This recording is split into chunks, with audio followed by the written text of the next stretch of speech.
Hey guys, Omni here. It's time for our final breakdown for the Book of Boba Fett. We're about to join Eric Voss over at New Rockstars to run through the episode with us to see what all Easter eggs and details we might have missed during our first watch through. If you haven't seen my reaction to the season finale, check it out. It's on the channel right now. I enjoyed it. Feel like this is a WandaVision situation where expectations just kind of with the overall fandom just got ahead of themselves in a lot of ways. There are some actual critiques to be made about the show itself, its pacing, the way it was structured and stuff like that, for sure. I definitely have some criticisms myself, but none of it really detracted from my overall enjoyment of the show, let alone the last 3 episodes of the season. I thought they were all fantastic. But that said and out of the way, guys, if you're not subscribed to New Rockstars, go check these guys out. They put in some stellar work to breaking down a lot of your favorite shows. And definitely, they deserve the attention. And let's go ahead and see what they got for this one. Here we go. Welcome back to New Rockstars. I'm Eric Voss, and this is a breakdown of the Book of Boba Fett, Episode 7, the finale, In the Name of Honor. As this mixed bag of a season with very high highs comes to a close, I'm going to explain all the subtle details that you might have missed in this finale episode, some really great Star Wars Easter eggs, just some awesome cinematic details that are easy to overlook, and really what the actual book of the Book of Boba Fett really was. Because I'll tell you, there's actually several things about that book that you might not know just by looking at it. Also, you can join us as we chat about this stuff live in Chicago, a live event we're doing tomorrow. My interest peaked. Hall. If you live in the Chicago area, you gotta come check this out. We're doing this with Rooster Teeth's Very Normal Podcast Tour. Ticket link in the description. Also, by the way, you can get your hands on this great Boba Fett inspired shirt at newrockstarsmerch.com, where when you get one, you can write in a custom shout out for our Star Wars after shows. So this episode opens in the city of Mos Espa. Long shadow cast over it after the tragic bombing of Garsa Fwip's sanctuary. Odd VFX detail I caught. That tall tower at the heart of the town now sits beside this large dome structure, whereas the establishing shot back in episode 1 placed that building a few blocks away. What the fuck? In the bottom right corner, you can see those red canopies hanging in the street. That's actually the street that leads to Garsa's club, where down in the street level shots, you can see those same red canopies leading up to it. Inside, Boba says, "Even if we win, there might not be anything left of the city." That really is Boba's ultimate concern. Like that Chicago diner bombing from Brian De Palma's The Untouchables that inspired this attack last episode. Is it really worth engaging in this kind of urban warfare if it destroys the city you're trying to save? This season we saw a similar fate befall Mandalore. The Empire bombed it, so no one could have it. It's also been suggested this to be the backstory of Tatooine, which used to be a lush landscape. And after Boba learned how the Tuskens inherited this inhospitable terrain, it's now his priority to preserve any scrap of civilization this planet has left. Mando says they have the support of Freetown if they end the spice trade, which Fennec objects to, saying keeping the Hutt spice lines would maintain the status quo and give them some money. There's a lot of credits to be made from that orange powder. Now, spice is mined and manufactured on Kessel. We saw that in Solo Star Wars story. But now we're seeing how it's shipped and distributed on Tatooine, where gangsters like Jaba the Hutt and the Pikes sell it to dealers all in this one hub. And as we've seen this season, those shipments result in these violent train lines that kill banthas and Tuskens, sales that interrupt moisture harvesting, all preventing... Speaking of, and it might come out during this, but, you know, when we swept through that episode where the Tuskens, not the episode with the train, but the episode later when we come back and find out that it's been pillaged, burned, and all the Tuskens have been slaughtered, it was, you know, odd that we didn't get any focus on the one that had been training him, their gaffy stick, their mask, their robes, or the child. All we saw was the chieftain and his gaffy stick put it to the pyre. So a lot of us were like, well, where are they? They clearly had to have survived or anything like that. But I guess by the end of the season, they just decided to either drop that or just let us assume that seeing the chieftain was all we needed to see about that, even though I think we were way more invested in those other characters that we were kind of spending time with along with Boba. But I don't know. We'll see. Maybe if this gets to season 2, maybe they'll explore that then. But I found it kind of odd that we never touched on that, and it just kind of ended up being, oh yeah, we wiped all of them out. Tatooine from truly prospering and growing. Spice is killing our people.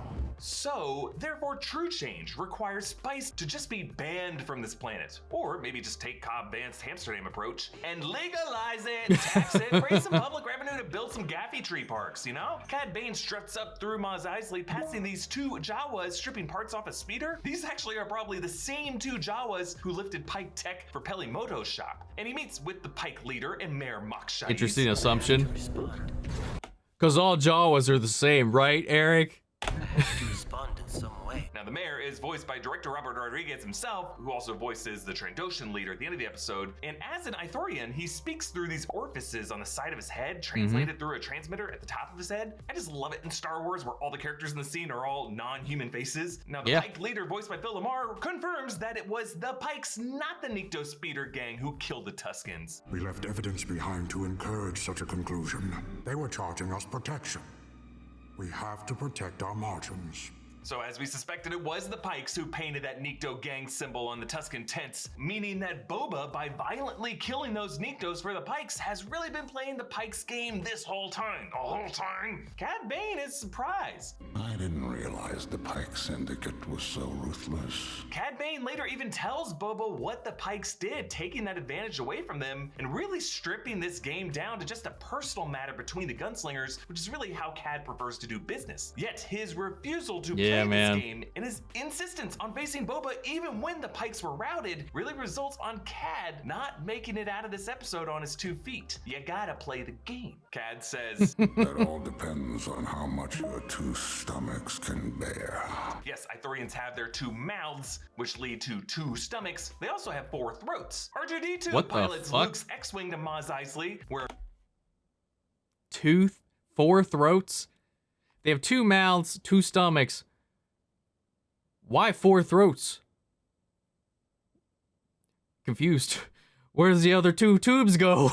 Pelimoto's pit droids awaken, 2 first who kick the other awake. On the screen, the Orbesh translates to X-Wing. BD-1 watches in anticipation as a Gonk droid passes along with the R5 astromech droid. We don't have confirmation that's BD-1. Hide that and get rid of that. Hello, officer! Officer! Gonna get people's hopes up. For my new Republic certification seal just as you were landing. Yeah, she tells her droids to cover all those stolen goods, and notice how that pit droid's target just slips right off the crate anyway, and then the pit droid just kind of I never noticed that detail. He was like, oh, never mind. Here. Now, Peli assumes this is one of the other new Republic officers that we've seen in X-Wings before, but this X-Wing does not have the markings that we saw on Captain Carson Teva's X-Wing back in Mandalorian Season 2, but rather this is Luke's X-Wing from the original trilogy, later appearing in The Last Jedi and The Rise of Skywalker, and of course in the Mandalorian Season 2 finale. Yet, Luke is not piloting this. He left R2 and Grogu to travel alone, perhaps thinking that it's best for Grogu to just cut off his Jedi ties immediately. Did they teach you how to fly an X-Wing already? I know an astromech flew the ship.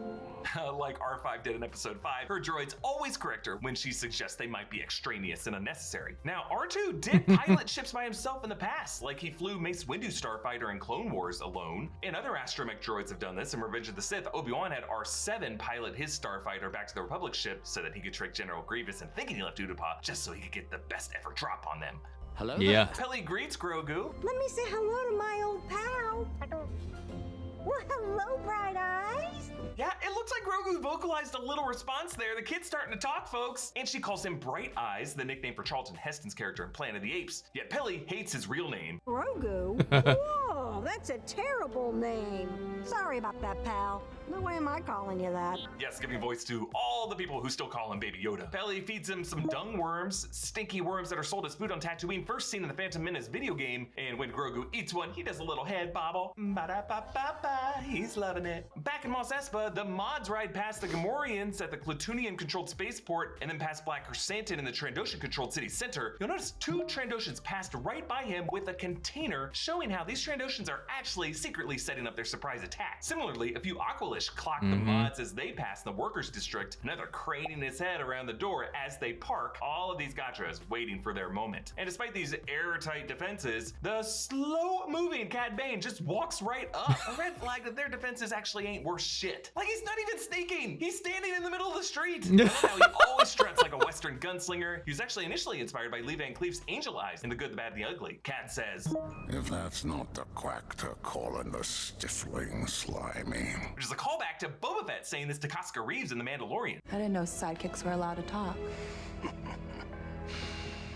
All of that isn't the Quacta calling the Stifling slimy. Telling us there was a shared past history between Cad and Boba where they had this kind of shorthand. Probably came from Django too. In Dave Filoni's unfinished Clone Wars Season 6 arc, Boba and Cad actually dueled, resulting in that famous dent in Boba's helmet. Throughout this episode, they do hint at knowing each other when they were both younger. Don't toy with me. I'm not a little boy any longer. And you are an old man. When Cad reveals he beat Cad Bane, the camera pushes in on Boba, followed by this new angle on Cad that bathes him in blinding sunlight and dust, just showing Boba's sudden disorientation and viewing Cad now as a more serious threat. The Aqualish, the Trandoshans, and the Klutunians completely unsurprisingly betray Team Boba. These Klutunians initially appear on the other side of these passing train cars, just like that shot in Once Upon a Time in the West, and these poor Gamorreans don't make it. Fennec I actually was saves sad mods. about that too. Thank you. Manners. I like it. You're welcome. Remember, Fennec also got mod enhancements from that same mod artist, making her technically part of the same class as the rest of them. The Pikes arrive led by this unmasked Pike soldier, one of the rare times in live action a Pike has presented himself in public without a mask, showing how this badass is not afraid of these atmospheric conditions. Mando refuses to abandon Boba. It's against the creed. You really buy into that bantha fodder? I do. So despite the armorer shunning Mando, he is still a true believer in the creed of no Mando left behind, as Paz Vizsla put his life at risk to save him on Navarro. He quotes the episode's title, We'll both die in the name of honor. You sure you want to stay? This is the way. Oh, and so since Mando at badass. this point believes Grogu has chosen life with the Jedi, he has no reason to preserve his own life in the name of anything else. The Major Domo butts in. I was educated on Coruscant. Not that that makes me better in any way. Get to it. I attended finishing academy. My parents were not wealthy by any means. I specialized in civic council. I like that little detail. Like, he knows he annoys them when he starts to ramble on, and he catches himself this time. Every other time they're like, hey, shut the fuck up, move on. This time he's like, well, they were like, here's the point.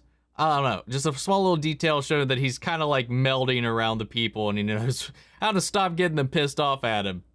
Negotiations. So it sounds like this Major Domo essentially got a degree in the same kind of Robert's Rules of Order that Senator turned Chancellor Palpatine used to corrupt and destroy the Senate on Coruscant. So not helpful here, but he tells the Pikes, Someday I hope to see the fabled obsidian cliffs of Obadiah with my own eyes. yes, Obadiah is the Pike home world, and obsidian is a rare stone in the Star Wars universe used by Vader to build his Snoke's fortress on ring. Mustafar, and obsidian can actually be found in some red kyber crystals infused with the dark side of the Force. Now, the Major Domo's tablet that Boba wrote all this down on is actually a 1970s Coleco Bulletronic game. I love it when they make props out of toys like that. And from this, he reads Boba's offer. That looks familiar. Speaking as daimyo of the Tatooine territories, formerly held by Jaba the Hutt, do present the following offer. Nothing. Yes, a very generous offer, evoking Michael Corleone's offer in The Godfather Part 2. My offer is this. Nothing. Now, this handwritten note by Boba is, I believe, the Book of Boba Fett of this show's title. Because not only is it the one thing written by Boba Fett anywhere in the series, it actually includes some poetry and allusions to myth. If you refuse these terms, the arid sands of Tatooine will once again flourish with flowered fields fertilized with the bodies of your dead. Yes, flourish with flowered fields fertilized. That's poetic alliteration, folks. And he's citing the fabled history told to him by the Tuskens about Tatooine as a planet once being lush, covered in water and vegetation. And the Major Domo tags it with his words. Yeah, they show. Probably because you don't work and you're lazy. His words. But also feels like the way Bible readings at church services end with the word of the Lord. Because this is Boba preaching his vision for this planet, free from the pain of spice, restored to the life-bearing gaffy trees, and ripe fruits that they actually enjoy in the final scene. But really, you could argue this is just written to be super wordy so that both of them can surprise us all on their jetpacks. Boba once again uses his knee missile that he used on Tython in The Mandalorian last season. He actually pulls the same Yeah, I move later, love that. lifting his knee and firing his blaster at the same time, striking my favorite pose ever. Mando releases his own whistling birds, but they realize they're outgunned. They both actually have to repeatedly blast one sniper behind them, definitely a redundant effort that leaves them exposed. Also, the slow motion shot of shooting the guy. I just thought it was fucking hilarious. This poor bastard snuck up on him, pissed him off, and they were just like, I was like, dude was dead after the first 2 shots, but they kept fucking going. As he falls in the air, definitely seems like Robert Rodriguez making a nod to his own shot in Desperado. Thankfully, the Freetown Weequay bartender, played by W. Earl Brown, Timothy Olyphant's co-star from Deadwood. We now learn his name is Tanti. He pilots a V-35 speeder as backup. This model was actually created for the 1997 special edition of A New Hope, but the Pikes unleashed Scorpenek droids. These Scorpion-inspired droids were originally concept art designed for Attack of the Clones, but they have since been adopted as part of Star Wars history, dating back to the Clone Wars. They are meant to be larger versions of the droidicas from Phantom Menace, thus their same particle energy shields. This is their first live-action appearance, and I love how here you can see how the Lucasfilm team designed their appendages to be curved and segmented like the barbed tail of a scorpion. Boba uses his targeting system. Dude, these things were badass. That sound effect was the same sound effect used during the trench run in A New Hope.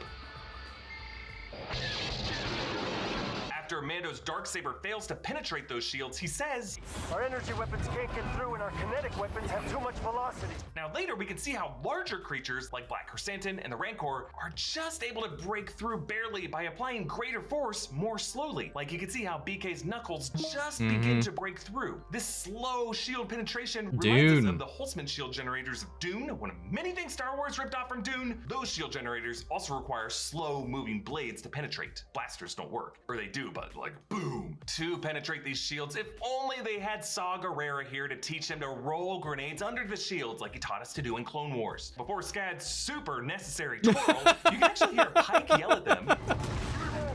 Yes, Sleemo, the Huttese profanity translating to slime ball. You scrawny dope hot, Sleemo. Peli and her pit droids arrive in a rickshaw pulled by an RIC droid. Anakin and Padme actually rode one of these in Attack of the Clones. As that Scorpenek rounds the corner, one pit droid just grabs his knees and trembles. I bet that's the sleepy one from earlier. Drash tells the Freetowners, I grew up a womp hop from him. Yes, referring to womp rats, which Luke Skywalker also uses a measuring stick. Womp rat per scale. But it's not impossible. I used to bullseye womp rats in my T-16 back home. They're not much bigger than 2 meters. Grogu, having chosen the Beskar chainmail, reunites with Mando. Hey, what are you doing here? Oh.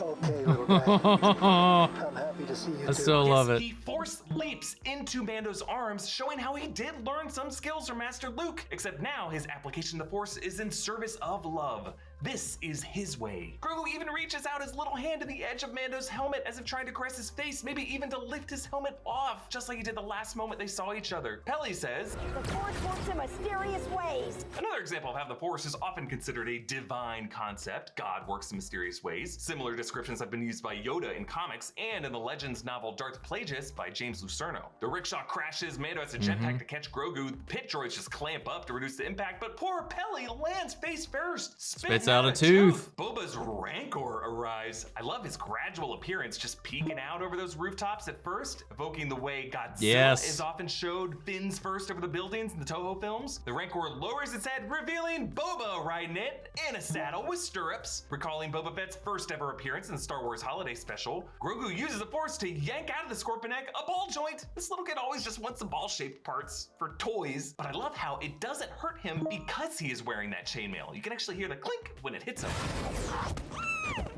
The Rancor is able to overwhelm I actually that didn't first Scorpenek. hear it. Boba orders, Do it. yes, killing the opponent by uncrossing the arms, severing it, kind of like how Anakin did to Dooku when he was given this same order. Do it. Where? And then onto the second Scorpenek, the Rancor grabs its blasters, coming face to face with its red photoreceptor eye, giving that Rancor a target to focus on. And then so after using the severed limb to block that blast, it digs its thumb into its eye. During all this, Peli meets the Major Domo. I am not a threat. Nice head tails. Come on, get behind me, pretty face. Peli's got you covered. Yes, Amy Sedaris and Dave Pasquale both performed at Chicago's Second City Theater around when Jon Favreau trained in the city's comedy scene. These two have co-starred on Strangers with Candy and on Sedaris' crazy true TV show. What kind of knife are you using, Tony? The kind with the serial numbers filed off. I like to call her Daddy's girl. Little detail I love here. Pike tries to hide behind a column from the Rancor, but that Rancor just smashes through the column to grab him, leading to this. Yeah, I love that teamwork. You kill this one, Daddy! And then, yeah, you probably heard a Wilhelm scream edited in there. Cad Bane spooks a Rancor with his flamethrower, and then he asks Boba, one thing I can't figure. What's your angle? This is my city. These are my people. I will not abandon them. Yeah, Cad is asking the question we all have. Like, why does Boba feel such a loyalty to this city, filled with water brokers who hate his guts? I think his Gaffi Tree quest left him with a deep connection to the sands of Tatooine, which is now his new homeland, in which he links the Dune Sea with the crashing waves of Kamino. Boba was rebirthed from the Sarlacc, he was rebirthed from the tree roots, and now he feels bound to protect this land. But despite his age, Cad is 71 here. He wins the quick draw on Boba twice. But you've got your father's blood pumping through your veins. This isn't the first time I beat you out on a job. I would love to see their full backstory at some point. Hopefully Cad survived, or maybe we might see it earlier in the timeline. Like, they were both around during the timeline of Obi-Wan Kenobi. That series coming May 25th, and Bad Batch as well season as the 2 Andor series, hopefully coming later this year. Cad pulls his helmet off and he says, consider this my final lesson. Look out for yourself. Anything else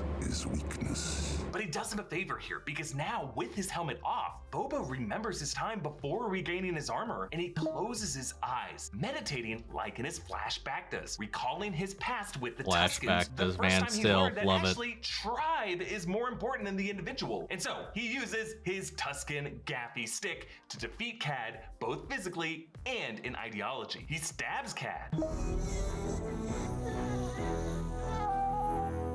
Yeah, you'll notice Cad's voice there, actually a product of his chest modulator from his past wounds, and the fact that air is directed into his lungs through the back, where it would bypass his trachea and his vocal cords. Also, I love this. As his hat comes off, he has a plate on his head. This from the same duel that dented Boba's helmet, a moment that we thought Cad died in. But now it looks like both gunslingers did successfully score some headshots. As Boba walks off, Cad is left in the sand with a red dial blinking on his chest. He seems out for the count, still be kicking. I think that light indicates his survival. Meanwhile, the Rancor rampages, hurling his speeder at them. Concept art actually shows a moment the Rancor was gonna grab that speeder and shake out the passengers. The Rancor climbs the tower, just like King Kong. Mando gives Grogu his old shifter knob that Grogu had twisted off as a toy. That was the one piece that Mando recovered from the Razor Crest wreckage after it was destroyed. And Mando bravely engages the Rancor. The Rancor is pissed. It roars, giving us this great moment. I love how they're both freaking out, but look over at Grogu. He doesn't even flinch. He just judges. And so Grogu, unafraid, recalls his defeat of the Mudhorn in the first season, but now takes an even more empathetic path by using the Force to connect with the inner soul of the Raging Beast. As Danny Trejo told us, Obi-Wan Rancors are actually quite sensitive. It's so and sweet Anakin to like see to Grogu do. using a less violent means to subdue it, showing how he's really grown beyond his chaotic Force choking past, now as a family foundling, seeking to understand. And so Grogu, now spent just as he was after beating the Mudhorn, takes a little nap, nuzzling up against the Rancor, because he too is a sensitive soul, haunted by his past, just trying to set his mind at ease. Peli quips, I'm guessing there's not gonna be a barbecue. calling back the random roasted meat she's always cooking, as we saw in The Mandalorian last season. Now back in Mos Eisley, with those stormtrooper helmets on pikes, Fennec actually makes a new gruesome display out of their successors, slaying each of those Gatra heads and violently hanging Mox Shays. Even with his curved Ithorian head, Fennec's lasso seals both mouth orifices, cutting off his air. After the battle, the Mos Espa spaceport now brutal, shows man. happier travelers Brutal. around this planet. Tourism booming, a contrast from those trouble-bringing pikes that we saw arriving here before. As Boba and Fennec tour the recovering streets, his theme music returns.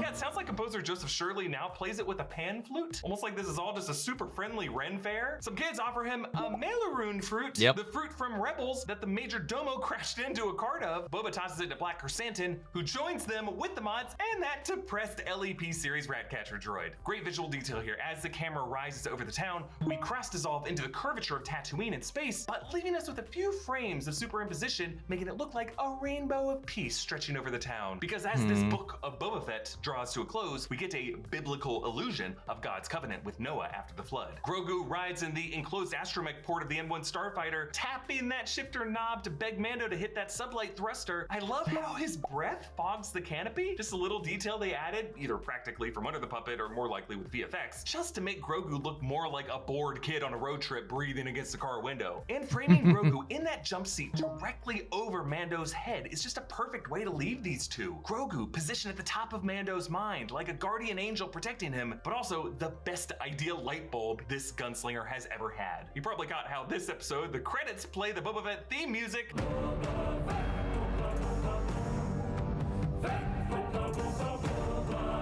And yeah, the vocalists are now singing the theme with the words Boba and Fett. Boba Fett, Fett, Fett. What a goofy acapella group. Yeah, I love it though. Scene reveals the new occupant of Boba's back to tank, Cad Bane, wearing a turtleneck. I mean, none of us assumed this guy was dead since we all saw him get shot in the shoulder. But also returning is bass guitarist Thundercat as that mod artist, heat rising from his instruments to give Cobb the old Fennec treatment. But I think the most important detail is what is not in the shot. Because throughout this series, we've always come back to see Boba in this tank, with his Boba Fett armor rested off to the side. But now, the armor is not here and neither is Boba. Cobb was the only other person we've seen in these series to wear Boba's armor, but he gave it up, a detail that Cad Bane repeatedly pointed out. And now that armor is back where it belongs, and Boba no longer needs this bath, because now, finally, his inner scars have healed. I want to thank you all so much for joining me for these breakdowns. I mean, these 7 episodes had some real highs. Great, it was always a delight to dive great deep breakdown into each week with as you guys. always, And guys. I'm doing this a lot more when Obi-Wan Kenobi comes to Disney Plus May 25th. Follow me on Instagram and Twitter at E. All right, guys, that's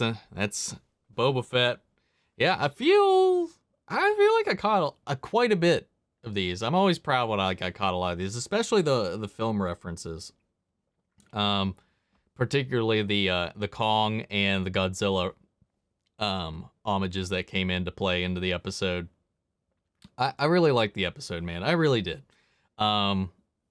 You know, I gave my spiel already about it. If you want to know my thoughts on all the episodes and whatnot, you can get to those individually. But I enjoyed it, and I'm ready to see what they have to do with what they're going to bring to the table with the Obi-Wan show. They released the poster. We have the release date, and I can't wait to check that out. That's the one out of all of them that I think I'm the most excited for, especially considering Ewan McGregor and Hayden Christensen are coming back for the roles. I can't wait, man. And some possible Inquisitorius running around. Make it happen. But yeah, dude, I really enjoyed the season. I do wish it was a little bit longer. I wish it would have spent a little more time fleshing out Boba Fett and his some of his goals, drives, his character a little bit more. But I liked it overall. It definitely landed for me in the end. But guys, what did you think of this breakdown? What did you think of the season? What did you think of the finale? Sound off the comments. Let me know your thoughts down below. We'll carry on the conversation after the video. If you want to, you can also join our conversation in the Discord. Links to that and all my socials are down below. I'd really appreciate it if you follow me down there as well. With that said, before we go, I want to shout out our channel legends, Mandy Scherer, Ryan Karen, Jason Coleman, Philly Vane, Yori Korskov, Margaret Grace, Mary Bradley, Nate Proudy, Emo Slytherin, and Melita. Thank you guys so much for your support. Everybody who's been supporting the channel through this series. Really appreciate you guys a lot. And we got more Star Wars coming. We got Andor. We got around the corner Obi-Wan. We got season 2 of Bad Batch. I'm going to be there for all of it. But guys, until then, hope to see you in the next video. But remember, may the Force be with you always. Take care, everybody.